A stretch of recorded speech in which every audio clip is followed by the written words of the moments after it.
हमारे इसमें उपस्थित है। आपकी ख्याति न सिर्फ हिंदुस्तान बल्कि दुनिया में भी है। इस देश में या हिंदू धर्म में, उनके ग्रंथों में जो चीजें हैं, जगत गुरु भारत हिंदुस्तान ये जगत का गुरु रहा। इनका माध्यम आप जैसे गुरुदेव, जिन्होंने गुरुओं का ये संदेशा पश्चिम में, दूसरे देशों में वहां ले जाकर सबको बताया कि ये चीजें जिंदगी में है, सिर्फ खाना पीना सोना ऐश आराम करना इतना ही नहीं, बल्कि इससे ऊपर की एक चीज है जिस चीज से आदमी को शांति मिलती है। अमेरिका में इतनी समृद्धि है, इंसान सोने के लिए नींद की गोली खाता है, पैसों से उसको नींद नहीं आती। नींद लाने के लिए रुपये नहीं चाहिए, आत्मिक शांति चाहिए।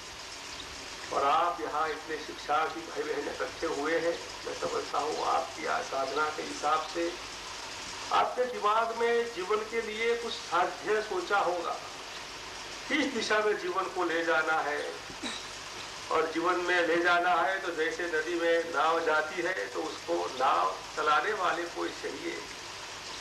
सबको पता है, इतना बड़ा हिंदुस्तान है, दुनिया है, सबको पता है, लेकिन सबके लिए गुरु जी का दिशा सूचन, मार्गदर्शन, ये मार्गदर्शन इनके अभ्यास से, इनके अनुभव से, उनकी साधना ने, और वो इनका अनुभव आपको कहेंगे और आपके माध्यम से सुदूर ये चीज और बहती जाएगी। ज्ञान की ये गंगा है, जितना भी उसमें से लिया जाए इतना कम है। इनके आशीर्वाद से हम सब यहाँ इकट्ठे हुए हैं और जो जीवन की साधना की दिशा आपने तय की होगी कि मेरे जीवन में से ये चीज साध्य करनी है। ये साधना की 3 दिन की शिविर में पहला दिन आपके यहाँ है, आप गोधरा में पधारे। मैं गोधरा के लोकसभा के सांसद के हिसाब से, गुजरात भाजपा के अध्यक्ष के हिसाब से आप सबका स्वागत करता हूं और चाहूंगा कि दुनिया को दिखाने के लिए नहीं, दूसरे को दिखाने के लिए नहीं, खुद को, अपने आप को, क्योंकि बाहर आज प्रचार का युग ऐसा है कि प्रचार नहीं होगा तो कुछ नहीं होता। इसलिए ये चीज नहीं, खुद को ऊपर उठने के लिए क्या कमियां हैं, कैसे दबाई जाए, बचा जा सके इसमें से, और उसको ऊपर उठाने के लिए 3 दिन के लिए आप पूज्य गुरुदेव जी की उपस्थिति में यहाँ पधारे हैं। इसमें आप कामयाब होंगे जीवन की दिशा में। इनका आपका संदेशा आपके लिए जीवन का प्रदर्शक बनेगा। ऐसे शब्दों के साथ आप सबका स्वागत करता हूँ। पूज्य माता जी का, पूज्य गुरुदेव का विशेष स्वागत करता हूँ। गोधरा की धरती को आपने पवित्र किया, आप सबका धन्यवाद। नमस्कार।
आज गणेश चतुर्थी के अवसर पर मैं सुने के श्लोक से, जिसमें कहा गया है कि भगवान गणपति, लक्ष्मी और रुद्र तीनों एक ही पर्याय हैं। यह अलग बात है कि हम देवताओं को अलग अलग टुकड़ों में बांट करके देखने के आदि हो चुके।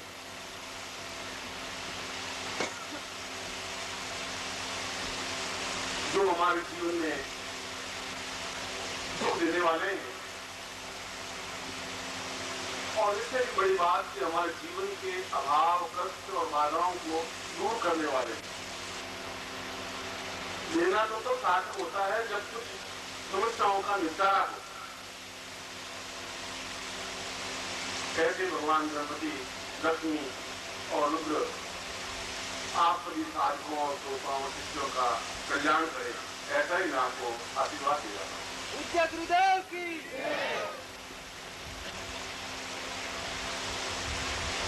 कल मैंने अपने प्रवचन में ये बात कही थी कि हम जो कुछ भी बोलते हैं वो अपने आप में शब्दमय, ब्रह्ममय होता है। इसलिए कि हमारे बोलने के पीछे हमारी तपस्या का और व्यक्तित्व का एक आधार होना चाहिए। यदि हमारे पास तपस्या का अंत नहीं है, साधना का अंत नहीं है, और साधना और तपस्या और सिद्धियां उम्र के साथ साथ नहीं मिलती, अनुभव के साथ मिलती। जीवन में बड़ा आदमी उम्र से नहीं आता करता। आयु वृद्धों की न वृद्ध, ज्ञान वृद्धों की वृद्ध। जो ज्ञान से वृद्ध है वो वृद्ध है, जो आयु से बड़ा है, आयु से वृद्ध है, उसको वृद्ध नहीं कहते। इसलिए जब सुखदेव प्रवचन करने बैठे, 12 साल के सुखदेव और 120 साल के उनके पिता नीचे मंच पर बैठे, नीचे, और मंच के व्यासपीठ पर सुखदेव बैठे 12 साल। शिष्यों ने कहा ये सब अनर्थ हो रहा है, ये तो व्यर्थ हो रहा है। पिता नीचे बैठे और पुत्र ऊपर व्यास गद्दी पर बैठे, ऐसा कैसे संभव है? ये तो हमारी भारतीय परंपरा की विपरीत है। शास्त्र में साध नहीं, शास्त्र की मर्यादा ही नहीं। गुरु को और ज्ञान को उम्र से नहीं आंका जाता है, उनके ज्ञान से आंका जाता है। निश्चय ही इनके पिता के अनुभव और ज्ञान और साधना और सिद्धियों की अपेक्षा सुखदेव ज्यादा अनुभवी हैं, ज्यादा ज्ञानवान हैं और व्यासपीठ के अधिकारी हैं।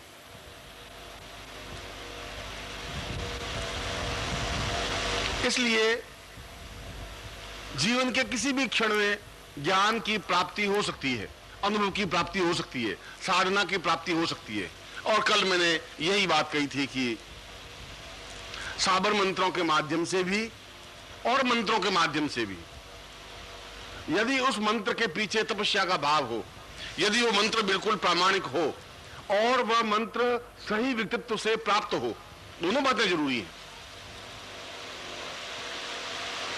एक म्लेच्छ के घर से अन्न मिला हुआ भी अन्न अपने आप में दूषित होता है। एक ब्राह्मण, गरीब निर्धन ब्राह्मण के घर से मिला हुआ अन्न भी अपने आप में पवित्र और दिव्य होता है। रुपया तो एक जैसा ही होता है। कसाई के पास से दक्षिणा 5 रुपये मिलना और गरीब आदमी के पास से 8 आने मिलना, 8 आने ज्यादा मूल्यवान है, ज्यादा महत्वपूर्ण है, क्योंकि उसके पीछे उसकी पवित्रता का भाव है। हम गुरु को किस रूप में आंकते हैं, हमारे अंदर कितनी पवित्रता का भाव है, कितनी श्रद्धा का भाव है, कितनी चेतना का भाव है, उससे हम उसको आंक सकते हैं। हमारे आंकने के लिए कोई पैमाना नहीं है, कोई बुद्धि नहीं है। बुद्धि के माध्यम से तो आप ज्ञान को आंक ही नहीं सकते और पूरा जीवन बीत जाएगा। और अगर जीवन बीत गया तो फिर जीवन का एक बहुत बड़ा मूल्यवान हिस्सा आपके हाथ से निकल जाएगा। बेड़े का कुछ नहीं, मिलेगा भी कुछ नहीं। और यदि इसी को आप जीवन कह देंगे तो आपकी परिभाषा जीवन की अलग है।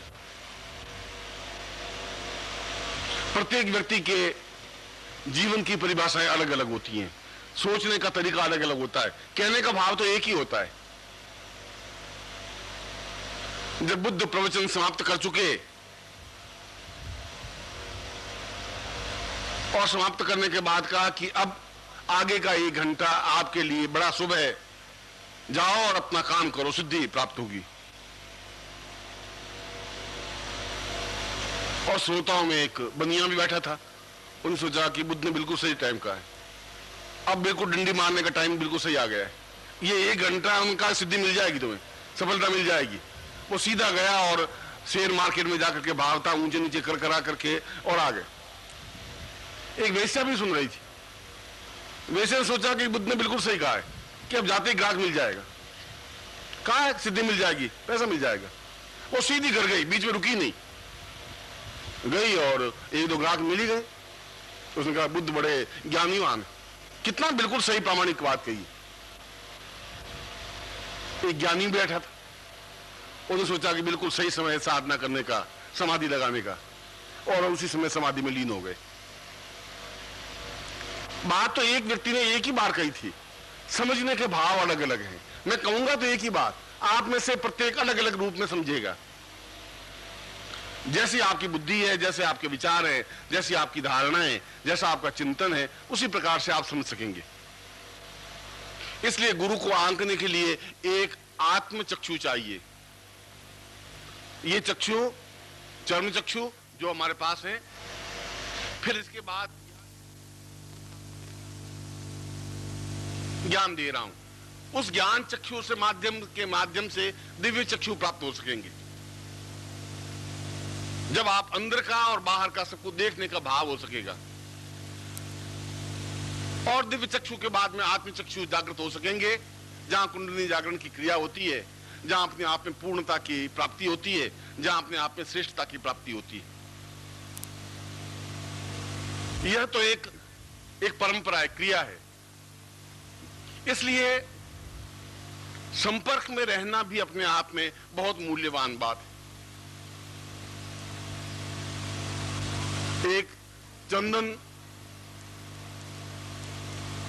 अगर बिल्कुल सूखी हुई खेजड़े की लकड़ी के संपर्क में आ जाता है, तो खेजड़े की लकड़ी जिसमें कुछ दम नहीं होता, वह भी अपने आप में सुगंधमय हो जाती है, चाहे वो चंदन की जाति से पैदा नहीं भी हुई हो। एक संगति का इफेक्ट भी पड़ेगा, प्रभाव भी पड़ेगा। इसलिए ये आवश्यक नहीं है कि एक बार में तुम्हें ज्ञान और दिव्य चक्षु या आत्म चक्षु जागृत हो जाए, हो भी सकते हैं। ठोकर लगने की बात है, समझने की बात है, अपने अंदर उतारने की बात है। और इसलिए मैंने कहा कि साधना तो इतनी सरल, इतनी सामान्य है, आपने उनको बहुत हुआ बना रखा है। आपने कहा कि साधना बहुत कठिन होती है, आपने नहीं, आपको जो गुरु मिले उन्होंने उसको हुआ बना दिया। अरे साधना तुम नहीं समझते बच्चे, तुम इन चीजों को नहीं समझते, हम समझते हैं, हम बहुत बड़े योगी हैं, तुम क्या समझोगे? महाराज नहीं समझ सकते, को समझाओ। तुम नहीं समझ सकते, मैं वो खुद समझे ना। हाँ, तुम नहीं समझ सकते, अब नहीं समझ सकते और जिंदगी बीत जाएगी। अच्छा तुम सेवा करो बच्चे, लंगोट दो, कभी तुम्हें दे देंगे।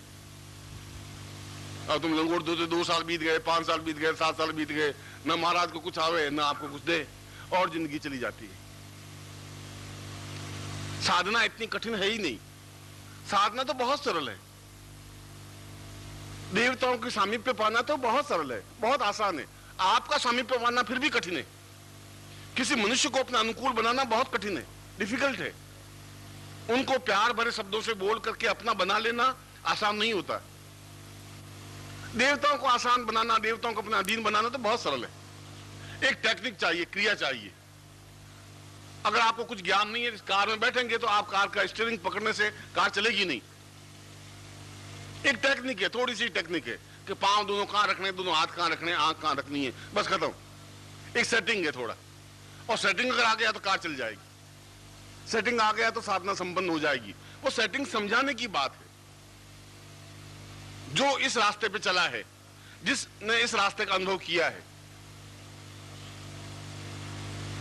और इसीलिए कहा है कि जीवन में सौभाग्यदायक क्षण, सौभाग्यदायक गुरु पूजन से नहीं होता। मैं तो बिल्कुल विपरीत बात कर रहा हूं।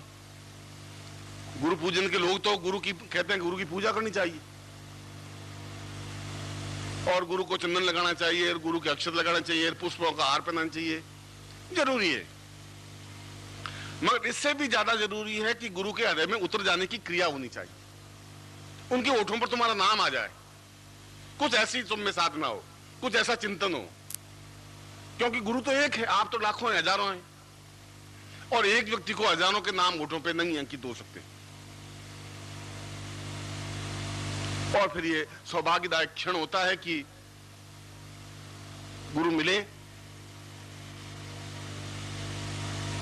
और गुरु मिलना और गुरु के होठों पर अपना नाम अंकित करना बहुत कठिन काम है, इतना आसान सरल नहीं है। इसलिए सरल नहीं है कि मरा हुआ गुरु तो बहुत आसान होता है, सुखदायक होता है, वो तकलीफदायक होता ही नहीं, क्योंकि वो बोल नहीं सकता बेचारा। उनका चित्र लगा दिया, अगरबत्ती धूप दीप लगा दिया, जय गुरुदेव दया निधि दीन हितकारी, सुबह और कर दी दीन हितकारी, शाम को कर दी। अब वो मूर्ति बोलेगी नहीं, आप खुश कि गुरु जी की आरती कर दी। इसलिए उस श्लोक में ये कहा गया है कि अत्यंत सौभाग्यदायक क्षण वो हैं कि हम गुरु के संपर्क में रहें, और गुरु के संपर्क में तब रह सकते हैं कि जब जीवित और जागृत गुरु हो।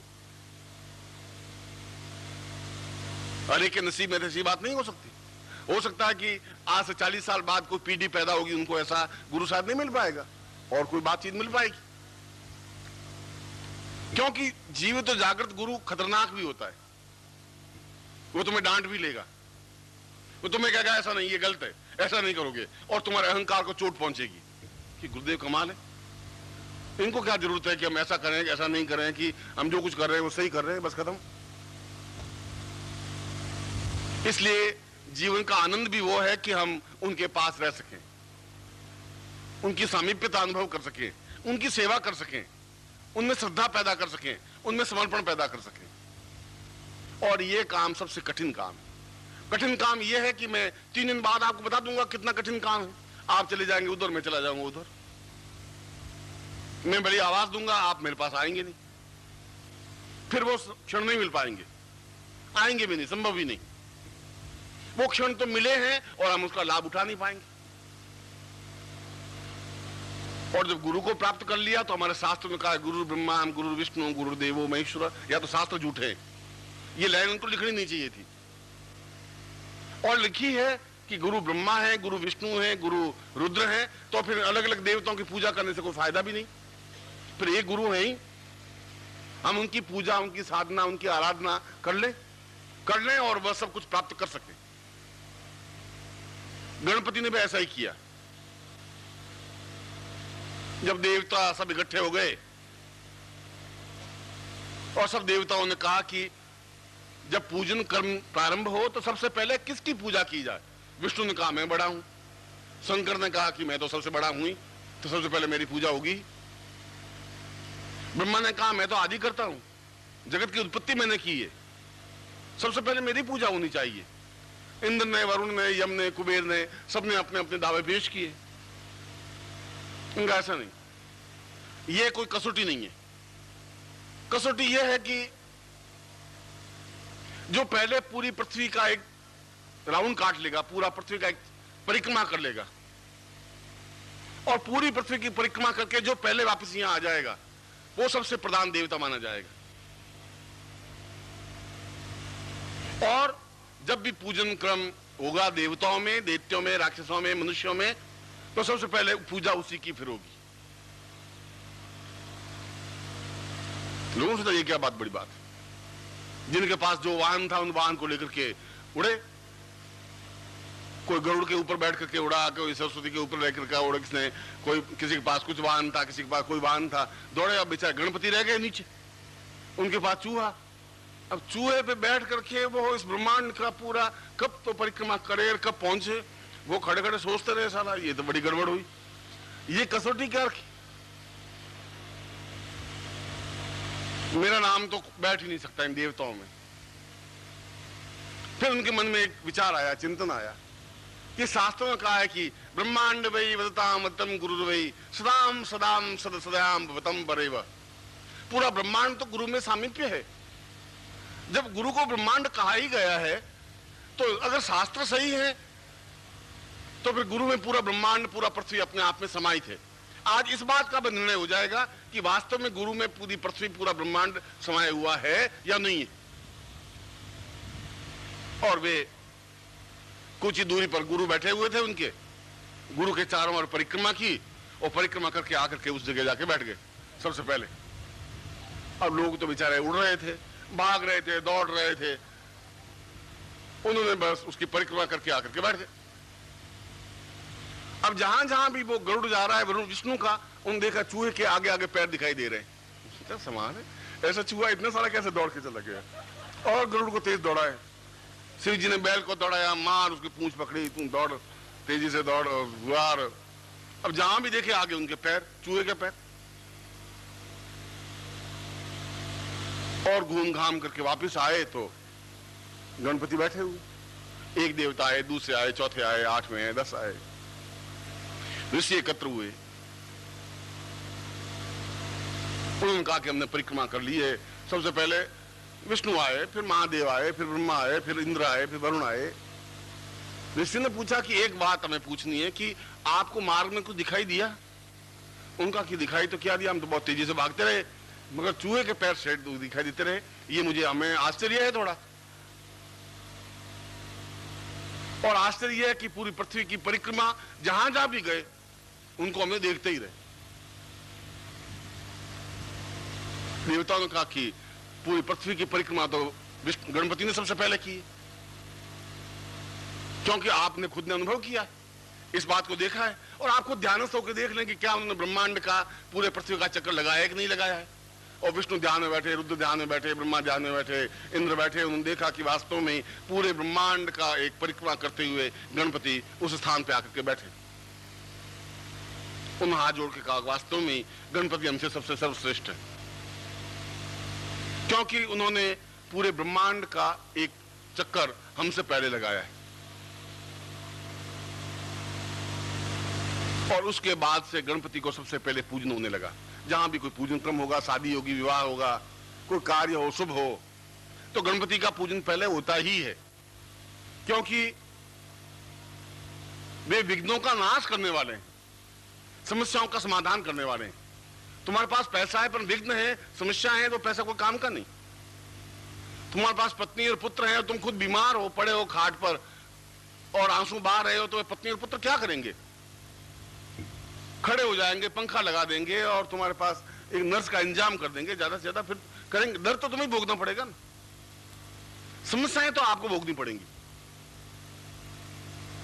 इसलिए कुछ प्राप्ति से पहले हमारे जीवन के अभाव दूर हो जाएं, हमारे जीवन में जो अविद्या है, हमारे जीवन में जो कुतर्क है, हमारे जीवन में जो कमी है, जो न्यूनता है, वह दूर हो जाए। वह दूर हो जाए तो सब कुछ प्राप्त हो जाएगा। और इन सबको दूर करने के लिए केवल एकमात्र देव गणपति है। इसलिए गणपति की साधना देवताओं ने भी सर्वश्रेष्ठ कही है। और आज जब मैंने प्रवचन का प्रारंभ किया तो मैंने कहा कि ये जीवन में आपको 2-3 चीजों की आवश्यकता है, बहुत लंबी चौड़ी आवश्यकता है ही नहीं।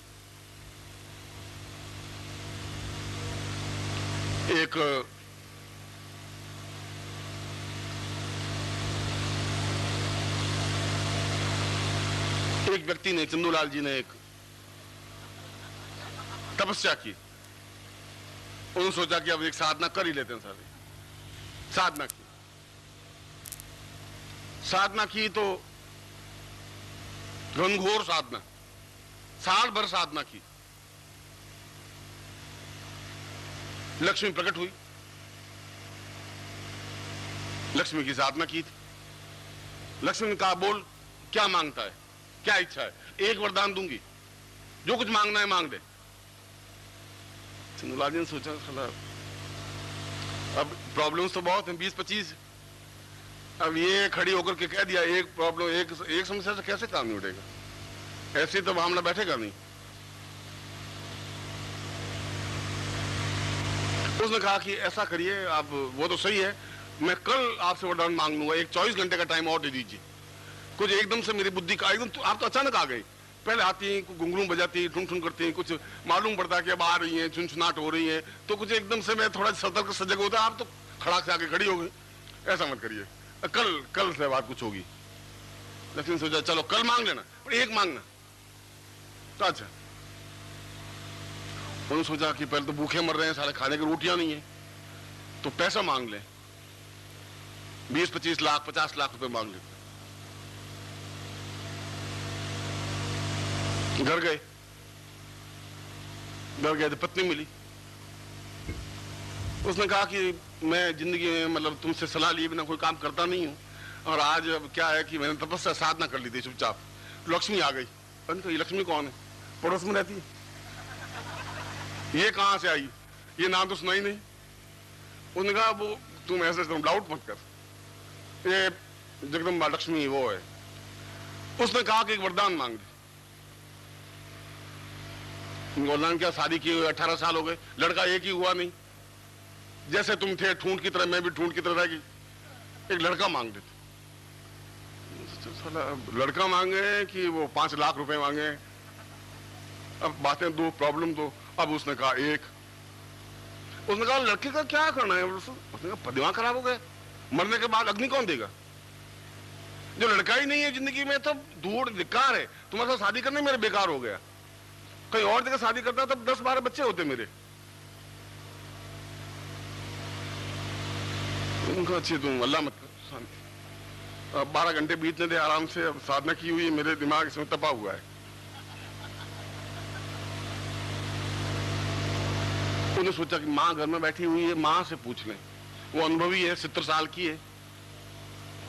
माँ के पास गया, उसने कहा कि माँ ऐसा है कि मैं साधना की थी, लक्ष्मी प्रकट हो गई, तो उसने एक चीज मांगने के लिए कहा कि कोई वरदान मांग ले, मैं दे दूंगी। उसने कहा बेटा मेरी आंखें नहीं है, अंधी हूं मैं, और आंखों के बिना कुछ भी नहीं, ठोकरें खाती रहती हैं। तेरी पत्नी तो कुछ सेवा करती नहीं ज्यादा। अब मेरे कितनी प्रॉब्लम होती है, बाहर जाती हूँ, जंगल में जाना होता है, अंदर जाना होता है, तो कपड़े पहनने होते हैं, तो तू मेरे लिए आंखें मांग ले, तू सपूत बेटा है।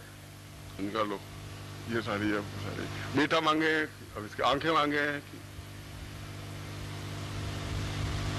जितने कर्जदार आ गया, उसने कहा भाई चंद्रलाल क्या हुआ, वो सारा पैसा देना है कि नहीं देना है, क्या हुआ?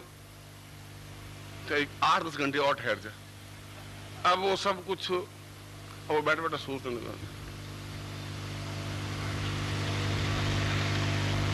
ये सारा लक्ष्मी को मांग करके तो बहुत गड़बड़ हो गया, इससे अच्छा पहले ही ठीक थी।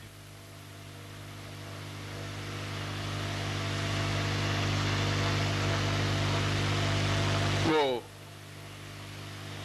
रात को सोया और उसके माइंड में विचार आया कि कोई गुरु युक्ति बता सकता है। गुरु के पास चले जाएं, कभी जाते ही नहीं है, गुरु पूर्णिमा के अवसर पर जाते हैं या उनके जन्मदिन पे जाते हैं बस, और जाते हैं खा पी करके वापिस आ जाते हैं। आज जाते हैं, आज मुसीबत आ गई थोड़ी, तो पूछ लेते हैं उनको। ये साधना भी उन्होंने बताई थी, या तो उनको बतानी नहीं चाहिए थी, हमें क्या मालूम था लक्ष्मी आएगी आएगी, हम तो साधना कर रहे थे, हमें क्या मालूम था कि आई जाएगी, खड़ी हो जाएगी, और खड़ी हो जाएगी, बस एक वरदान मांग करके खड़ी होगी। ये कि गुरुजी कोई ऐसी लक्ष्मी देते 15-20 वरदान मांग लेते हैं, हमारे को 1-2 प्रॉब्लम थोड़ी है। उनका गुरुदेव आपने बहुत गड़बड़ कर दिया। क्या गड़बड़ कर दिया भाई, मैं तो सीधा साधा आदमी हूँ। नहीं गुरुजी, आप गुरुजी मेरे हैं ही नहीं। अरे पर क्यों हुआ क्या, तो तकलीफ क्या है? उसने कहा लक्ष्मी आ गई। तो फिर उसमें तकलीफ क्या हुई, साधना दी थी, लक्ष्मी आ गई। उनके लक्ष्मी आई वो तो कोई प्रॉब्लम नहीं गुरुजी, अब वो 2 घंटे बाद आने वाली वापिस, और कहा एक वरदान मांग ले। अब एक वरदान कई बार मांग ले, तो बहुत गरीब दरिद्री है, धन तेरे पास नहीं है, धन मांग ले। उनको धन मांग ले, धन तो मैं ले लूंगा, पर घर जाते ही बस वो एक शेरनी देखी आपने, शेरनी देखी है? मैं 18 साल से शेरनी पाल रहा हूँ गुरुजी, आपने देखा नहीं है? ओंकार करते हुए आती है, जगदम्बा का वाहन है पूरी।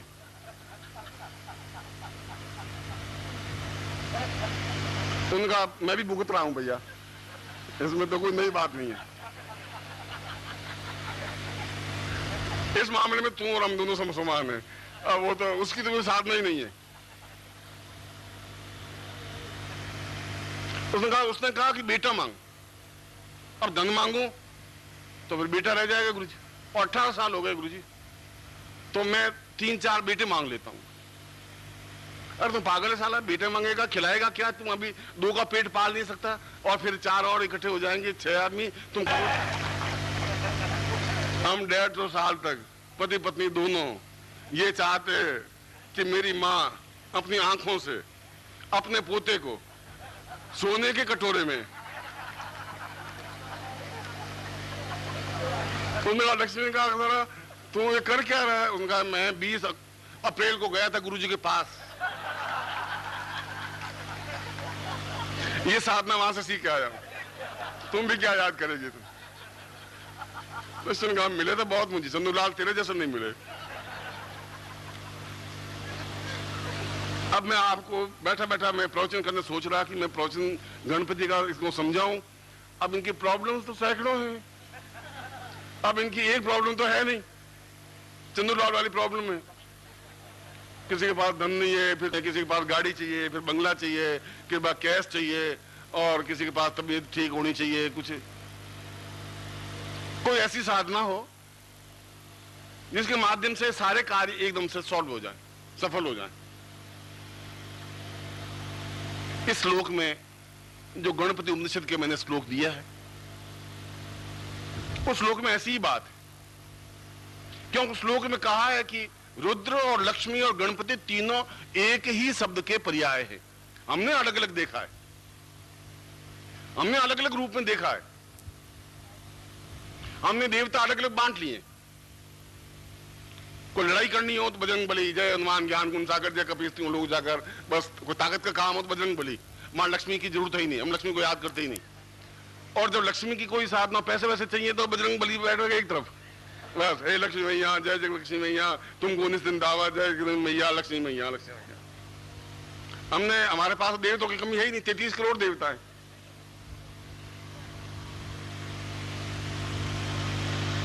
मैंने एक किस्सा सुना, एक बार चंदूलाल जी गए, रामचंद्र जी के गए एकदम, और आमने रामचंद्र जी का एक भगवान राम का मंदिर था, अंदर दर्शन करने चले गए। भगवान राम खड़े, लक्ष्मण खड़े, सीता खड़ी, धनुष बाण लिए हुए। चंद्रलाल जी ने कहा कि हे राम, श्री रामचंद्र कृपालु भजन अर्ण भय दारुण नव कंज लोचन कंज मुख। राम ने कहा क्या बात है, क्या स्तुति कर रहा है? उन्होंने कहा कि बात यह है कि मेरी पत्नी गुम गई है और आज 15 दिन हो गए, मिली नहीं, आप कुछ उपाय मेरा। राम जी ने कहा देख भाई, अब मैं तेरी इस मामले में कुछ कह नहीं सकता, मेरी खुद की पत्नी गुम गई थी, पत्नी गुम गई थी, मैं तो कुछ कर नहीं सका। यहां से किलोमीटर दूर हनुमान जी का मंदिर है, वो इस मामले में एक्सपर्ट है, पत्नियां ढूंढने के मामले में, तो उनके पास चला जा। ये काम मेरा नहीं है, मैं तो दूसरे काम करता हूं। तो हमारा तो यहाँ कोई पत्नी का काम हो तो हनुमान जी हैं, कोई बैरू जी हैं, कोई लक्ष्मी है, गणपति हैं, हमने अलग अलग टुकड़ों में बांट लिया है। एक टुकड़ा है ही नहीं, एक क्षण नहीं है, एक चिंतन नहीं है।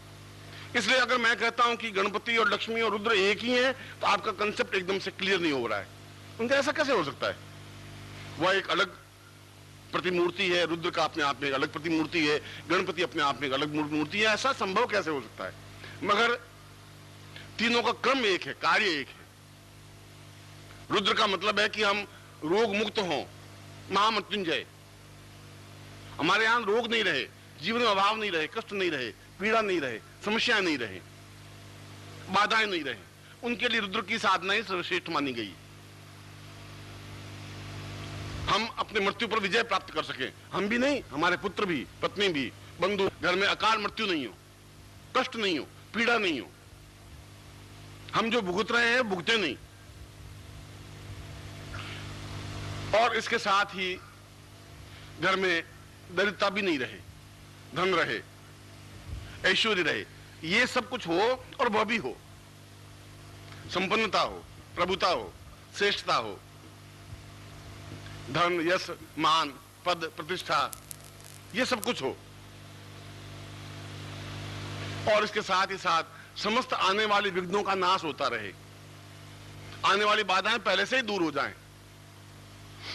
हमारे जीवन में कोई समस्याएं आवे ही नहीं, कष्ट नहीं आए, और हम एकदम पूर्णता के साथ में जीवन में सफलता प्राप्त कर सकें।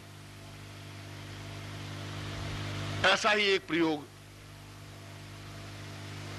केवल गणेश चतुर्थी को ही संपन्न हो सकता है, और साल में हो ही नहीं सकता। यह प्रयोग जो मैं आपको बताने जा रहा हूं, ऐसा प्रयोग केवल गणेश चतुर्थी को ही संपन्न होता है। इसलिए शास्त्रों में गणेश चतुर्थी को अपने आप में बहुत महत्व है, और संयोग है कि आज हम गणेश चतुर्थी भी है और गुरु सामने है, और ऐसा प्रयोग आपके सामने। यह अलग बात है कि इसके बावजूद भी हमारा बुद्धि, हमारा तर्क इस बात को स्वीकार नहीं करे। मगर मैंने कल कहा कि आप एक बार आजमा के देखें, आप करें एक बार। ऐसा हो ही नहीं सकता कि आप बिल्कुल शुद्ध भाव से करें और सफलता नहीं मिल पाए। गणपति तो अपने आप में, मैंने एक सन्यासी जीवन में एक सन्यासी मिले थे मुझे, अत्यंत ही उच्च कोटि के,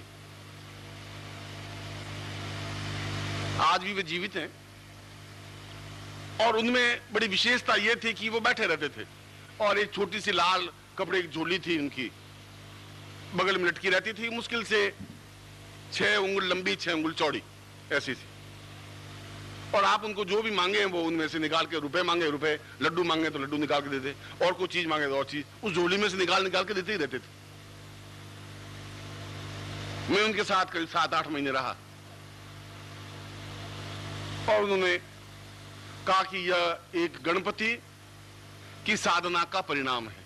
उन्होंने अपनी आंख में एक छोटे से पार्द गणपति को स्थापन कर रखा था, आंख में पुतली के अंदर, और वो बाहर निकालते, उनकी पूजा करते, वापस वहां स्थापन कर लेते। ये अपनी आंखों से देखी हुई घटना है।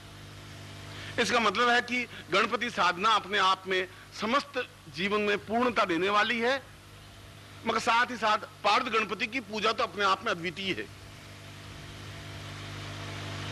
यदि आप आज गणपति के दिन, गणेश चतुर्थी के दिन दर्शन करना चाहें तो अत्यंत श्रेष्ठ 15 किलो, 1-2 किलो नहीं, 1-2 तोला भी नहीं, क्योंकि पार्द को अपने आप में ठोस बनाना तो बहुत कठिन है।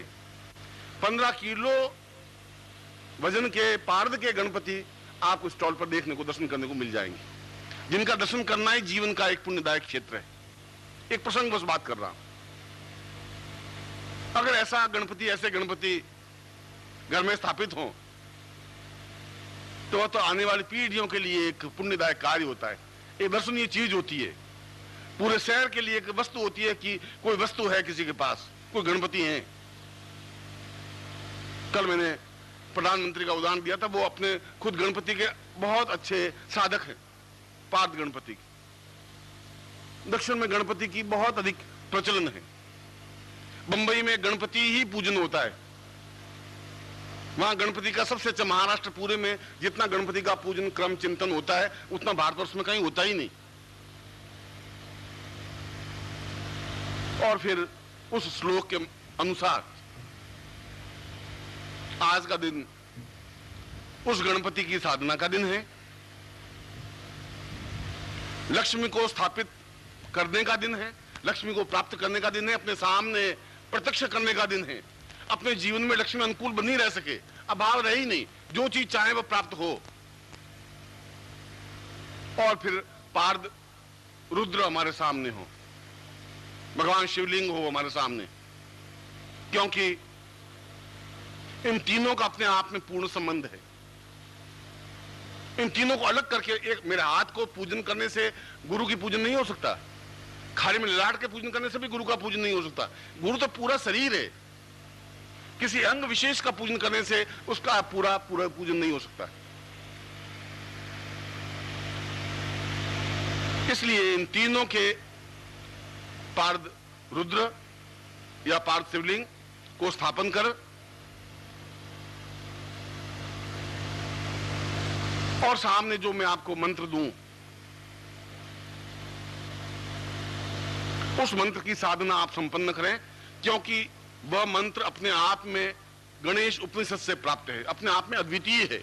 उन सन्यासी से, जिस सन्यासी की मैं बात कही कि आंख में गणपति का छोटी सी मूर्ति रखते थे, उन्होंने जो मुझे मंत्र बताया था, मैं आज अपने प्रसंग में उसी गणपति के मंत्र की चर्चा कर रहा हूं। मुझे आज प्रवचन तो किसी और विषय पर देना था, पर गणपति और गणेश चतुर्थी मिली, और मेरे जीवन का यह भी एक आवश्यक तत्व है कि मैं अपने शिष्यों के जीवन के अभाव और परेशानियां और बाधाओं को दूर कर सकूं। जब उनकी बाधाएं दूर हो पाएंगी तो साधना कर सकेंगे, और साधना कर सकेंगे तो उनमें श्रद्धा भाव पैदा हो सकेगा। आपने शुरू में, मैंने प्रवचन में पहले ही कहा कि श्रद्धा भाव जागृत में बहुत कठिन साधना है ही नहीं, कोई साधना कठिन नहीं होती। साधना इतनी आसान है कि आप सफलता पाएंगे ही यदि आप में और गुरु के बीच में पूर्ण विश्वास और श्रद्धा है। मंत्र के प्रति श्रद्धा होनी चाहिए। मंत्रे तीर्थे द्विजे देवे देवज्ञे भेषजे गुरु यादृशी भावना यस्य तादृशी फलितम मया। जिसकी जैसी भावना होती है उसको फल वैसा ही मिलता है।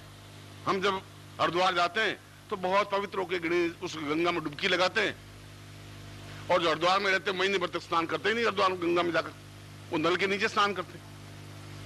ये तो भावना है। आपकी भावना कितनी श्रद्धा है उस पर डिपेंड है, उस मंत्र के प्रति, उस देवता के प्रति, उस गुरु के प्रति।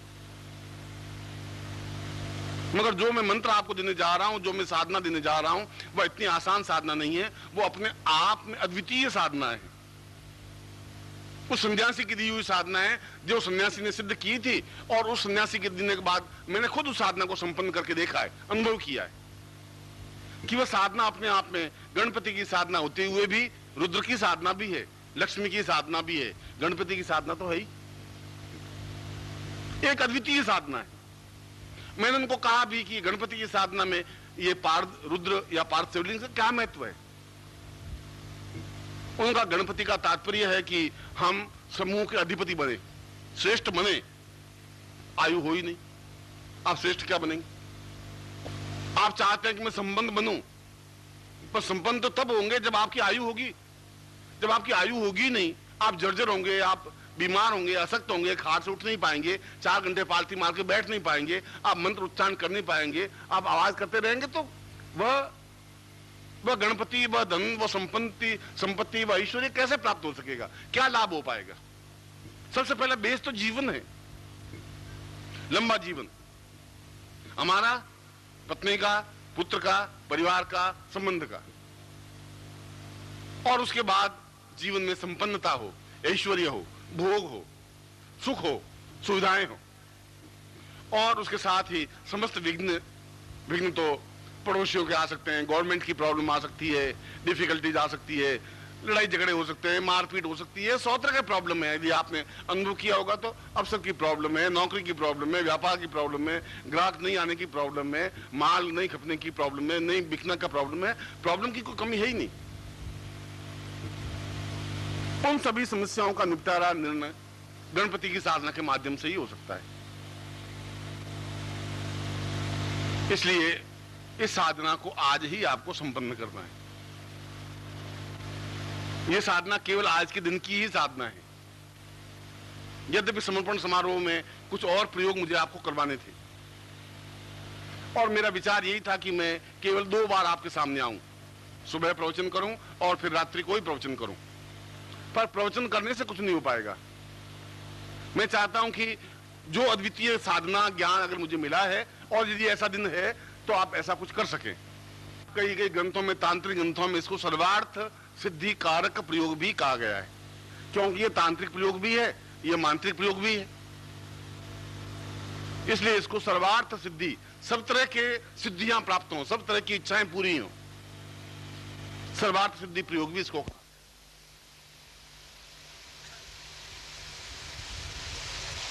और यह प्रयोग गणेश चतुर्थी को ही संपन्न होता है।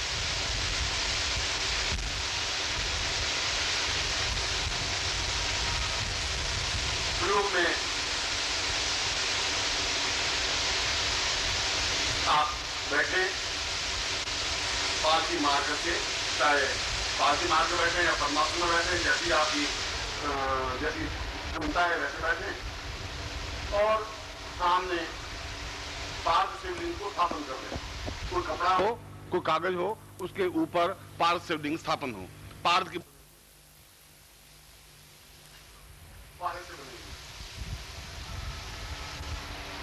और उसके सामने जो कागज है, कागज खाली होना चाहिए, कोरा होना चाहिए, या कपड़ा हो तो खाली कोरा कपड़ा होना चाहिए।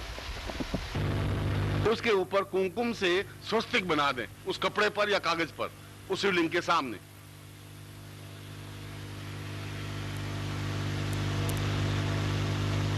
स्वस्तिक का चिन्ह आपको बनाना आता ही है, ये आप समझ लेंगे। और स्वस्तिक के ऊपर चावल की एक ढेरी बना दें, थोड़े चावल रख दें।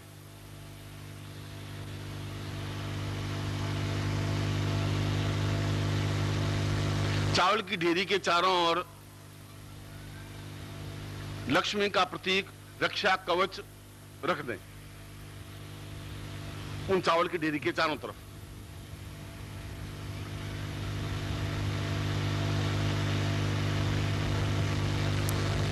और फिर आपके पास विद्युत माला हो या स्फटिक माला हो या कमलगट्टे की माला हो, जो भी माला हो, उस माला से फिर जो मंत्र बता रहा हूं इसका उच्चारण करें।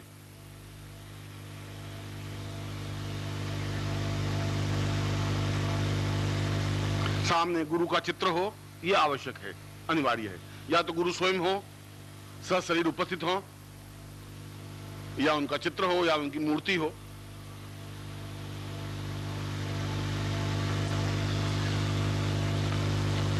मंत्र लिखता हूं, मंत्र बोल रहा हूं।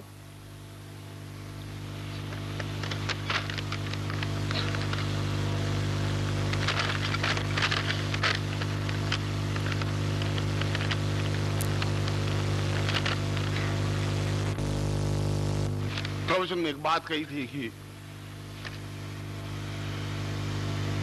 आपकी आंख इस पूरे पेड़ को देखने के व्यस्त है, मगर ये पूरा पेड़ एक दिन एक छोटे से बीज के अंदर समाया हुआ था। छोटा सा बीज था, इस हथेली में भी रख सकते हैं, 1000 बीज हथेली में आ सकते थे, मगर उनमें से एक बीज के माध्यम से इतना बड़ा पेड़ बना।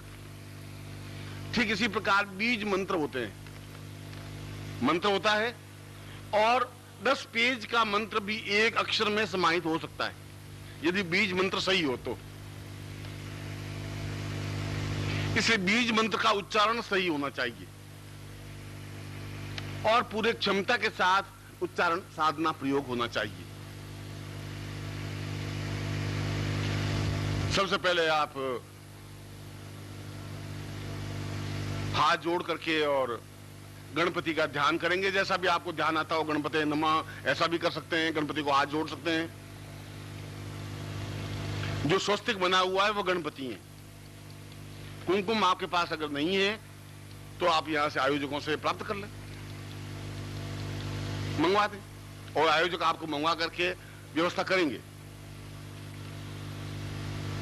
उनके ऊपर चावलों की ढेरी है वो अपने आप में, और उसके चारों तरफ जो कवच है वो रक्षा कवच लक्ष्मी का प्रतीक है, जिसमें लक्ष्मी आबद्ध रहे, लक्ष्मी बिखरे नहीं। आपके पास 5000 रुपए आए, 5000 चले गए, 60 में 10 लाख आए, 10 लाख चले गए पूरे। उसके बाद हिसाब किया कि घर में कितने हैं, कि घर में तो 5 पैसे भी नहीं है। वह लक्ष्मी काम की नहीं, जो आबद्ध हो। और शिवलिंग तो है ही, जो कि घर में स्थापन करने योग्य है। और गुरु जिनकी सानिध्य में हम साधना संपन्न कर रहे हैं, इसलिए सबसे पहले गणपति का ध्यान करके फिर गुरु का पूजन करें। गुरु ब्रह्मा गुरु विष्णु इससे, या गंग गुरुवे नमः, या जो आपको गुरु मंत्र दिया परम तत्वाय नारायणाय गुरुभ्यो नमः, उस मंत्र से, जिससे भी आप गुरु का पूजन करें। गुरु को जल चढ़ाएं, गुरु को अक्षत पुष्प धूप दीप नैवेद्य फल चढ़ा दें, हाथ जोड़ दें। उसके बाद में भगवान शिव का पूजन करें ओम नमः शिवाय मंत्र से। पूजन क्रम में कोई जरूर नहीं है आपके पास कुमकुम हो, अक्षत हो, धूप दीप नैवेद्य और फल, ये सब कुछ आपकी भावना होनी चाहिए कि मैं आपको पुष्प चढ़ा रहा हूं। आप तो मानो चढ़ा देंगे, जो हिमालय में साधना कर रहे हैं वो गुलाब के फूल कहां से लाएंगे, वो चावल कहां से लाएंगे? आपकी भावनाओं के माध्यम से आप अक्षर समर्पित करें, जल समर्पित करें, कुमकुम समर्पित करें, फल समर्पित करें, अगरबत्ती समर्पित करें, दीपक समर्पित करें, भावनात्मक ब्रह्मांड से प्राप्त करके। और उसके बाद लक्ष्मी का ध्यान कर दें, महालक्ष्मी च विद्महे या श्रीं ह्रीं श्रीं कमले कमलालय प्रसिद्ध प्रसिद्ध, जो भी आपको लक्ष्मी का मंत्र आता हो, या महालक्ष्मी नमः। और उसके बाद उस माला से मंत्र जाप करें। मंत्र में एक बार उच्चारण करूंगा, आप नोट कर लें, फिर उसके बाद बड़े बड़े अक्षरों में कागज पर लिखकर यहां टांग देंगे, आप उसको फिर लिख लेना। पहले मंत्र बोलूंगा, फिर दूसरी बार उच्चारण करवाऊंगा, इसलिए पहले तो आप लिखें। ओम लिख दें आप, फिर लिखे गम, ग के ऊपर बिंदी, फिर लिखें लक्ष्मी,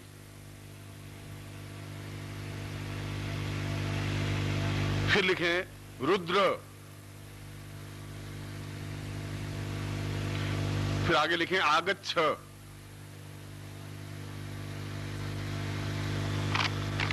आगच्छ, और फिर लिखें लम, ल के ऊपर बिंदी, फिर लिखें रम, फिर लिखें गम। ये तीनों बीज हैं, लम, रम, गम। फिर लास्ट में लिखें फट। यदि आपने नहीं लिख पाए हैं तो घबराने की, चिंतन करने की जरूरत नहीं है, वो तो लिखा हुआ होगा, आपको एक क्षण दे करके मिलान कर देना। मगर कहा है कि गुरु के मुख से मंत्र मिलना चाहिए, शास्त्रों में तो ऐसा कहा है कि गुरु मुख से ही मंत्र मिले तभी सफलता मिल पाती। मैं मंत्र आपको देता हूं, आप उच्चारण करें, सीधे बैठ जाएं।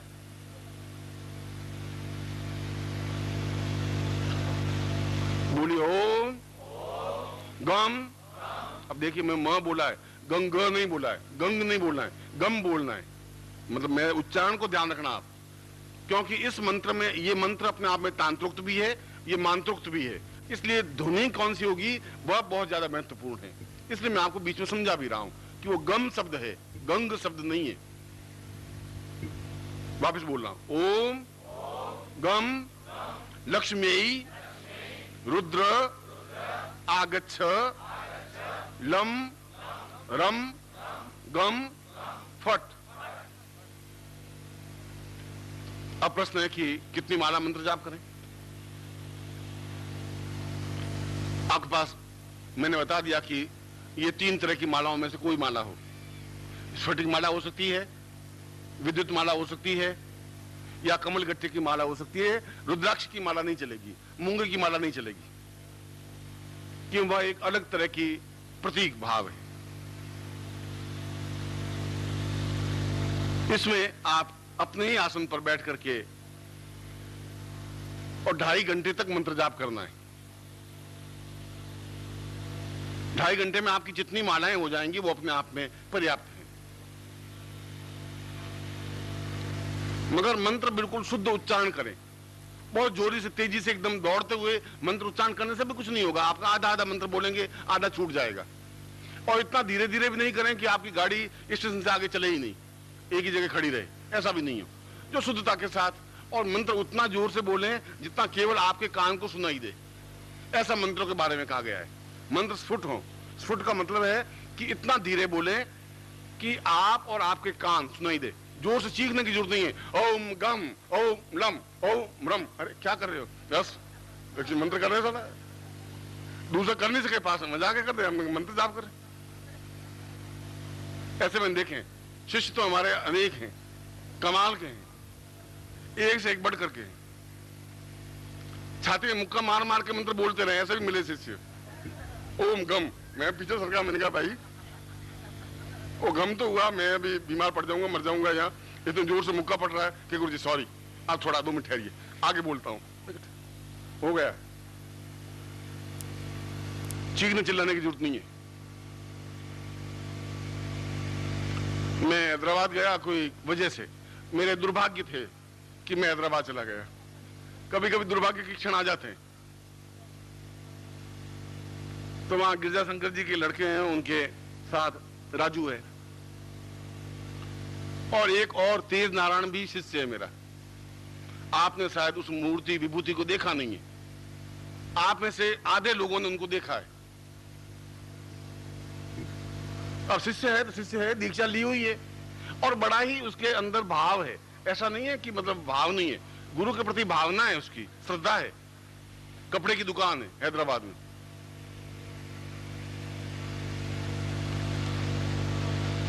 तो मैं घर से जब जोधपुर से रवाना हुआ तो पत्नी ने कहा कि आप जब हैदराबाद जा ही रहे हैं तो राजू को मिलना, तो तेज नारायण को मिल लेना। उनका तेज नारायण को मैं नहीं मिल सकता, क्योंकि वो नहीं मिले तो ठीक है। उनका जब जाते हैं तो उसको बड़ा दुख होगा, आप मिल लेना। अब पत्नी की बात मान ली, पर मैं पछता रहा हूं। आप नहीं माने, अनुभव है, जो कहे उसको कहने दीजिए, क्योंकि वो आई इसलिए घर में कहती रहे। पतिव्रता का मतलब है कि पति को व्रत कराती रहे, कर आज गणेश व्रत करा, आज भूखे मरना तुझे। अरे मैं क्यों भूखे, नहीं तू, मैं पतिव्रता हूं। पतिव्रता का मतलब यही है, जितने ज्यादा पति को व्रत कराएंगे उतनी पतिव्रता श्रेष्ठ। तो राजू का मैंने कहा चलो तेज नारायण से मिलके आ जाते। तो बाजार में चार मीनार से आगे बाजार है, मेन बाजार है, वहां पर उसकी दुकान थी। मैं पटरी के ऊपर चल रहा था, सामने दुकान थी पटरी के उस पार। वो एकदम से देखा मुझे नजर से, गुरुजी आ रहे हैं। उनका गुरुजी हैदराबाद में कैसे आए? कभी ऐसा कोई लेटर नहीं, कोई चिट्ठी नहीं, कोई समाचार नहीं, कोई सूचना नहीं, और हैं तो गुरुजी। फिर आंख फाड़ के देखा कि गुरुजी बहुत पक्की। वहां से उचका दौड़ा, 30 साल का है, 32 साल का, ऐसा कोई बच्चा नहीं है। और दौड़ करके दोनों हाथ मेरे पकड़े, ताकतवान बहुत, और झकझोरा पहले तो मुझे, आ गया तू, आ गया तू, आ गया तू, आ गया। और एक यहाँ छाती मार, तू कब आया, तू कब आया।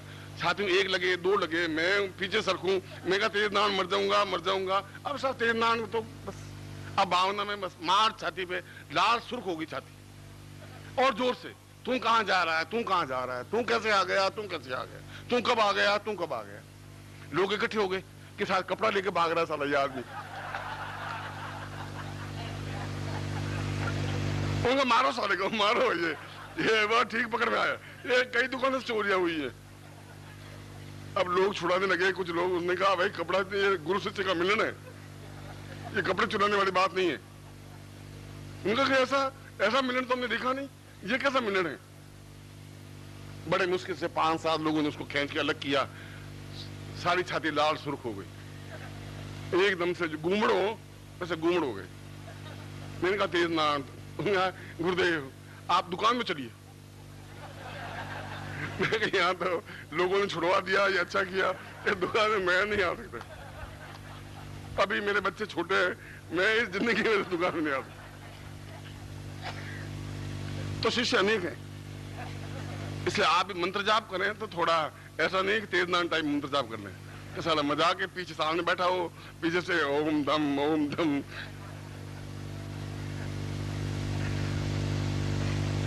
ऐसा बोले जैसे आपका कान सुनाई दे, और पूरे 2.5 घंटे तक एक आसन पर बैठकर हिले नहीं, निष्कंप भाव से।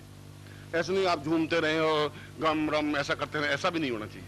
मंत्र का मतलब है कि निश्चल भाव से, बिना हिले डुले, जितना क्षण, 1 घंटा आधा घंटा, जब तक कि आप नहीं हिले डुले, बिना हिले डुले आप मंत्र जाप करें, बीच में उठे नहीं। और उसके बाद में मैं वापस इस प्रयोग की पूर्णता कैसे होती है, कैसे आपको सफलता मिली। सफलता तो मिलनी ही है, क्योंकि गणेश दिन है और वो जो प्रयोग दिया वो अपने आप में अद्वितीय योगी है, और इसको मैंने सिद्ध किया हुआ है। 3 बातें, और फिर आज का दिन है। इसलिए मैंने कहा कि ये प्रयोग तो बीच में मैंने आपको दे दिया, जो आपके लिए ज्यादा उपयोगी था, जहां सभी जीवन के अभाव, समस्याएं, बाधाएं दूर हो सके। इसलिए ये मंत्र, ये साधना अपने आप में अद्वितीय है, और आप में से प्रत्येक को करनी चाहिए। और मैं कोशिश करूंगा कि 4 और 5 के बीच में एक बार फिर उपस्थित हूं, फिर रात को तो आऊंगा ही। उस समय फिर आपको जो आज के दिन की मुझे प्रयोग आपको देना था, क्योंकि दिन हमारे पास कम है, समर्पण समारोह का जो मैंने वायदा किया आपसे प्रारंभ में कल कि मुझे आपको सिद्धि देनी ही है, तो मैं उन प्रयोगों को भी संपन्न करवाऊंगा। मगर ये प्रयोग भी उतनी ही सहायक है समर्पण समारोह में, क्योंकि इसके माध्यम से भी हम जीवन की सारी अभाव, परेशानियां, बाधाओं और अड़चनों और कठिनाइयों और समस्याओं से मुक्त हो सकते हैं। इसलिए मैं फिर आपको आधे घंटे का विश्राम दे देंगे, फिर मैं बीच में समय मिला तो मैं जरूर आऊंगा और मैं आगे का क्रम आपको समझाऊंगा। मैं आपको एक बार हृदय से आशीर्वाद देता हूं कि आपको इस साधना और सिद्धि में सफलता मिल सके।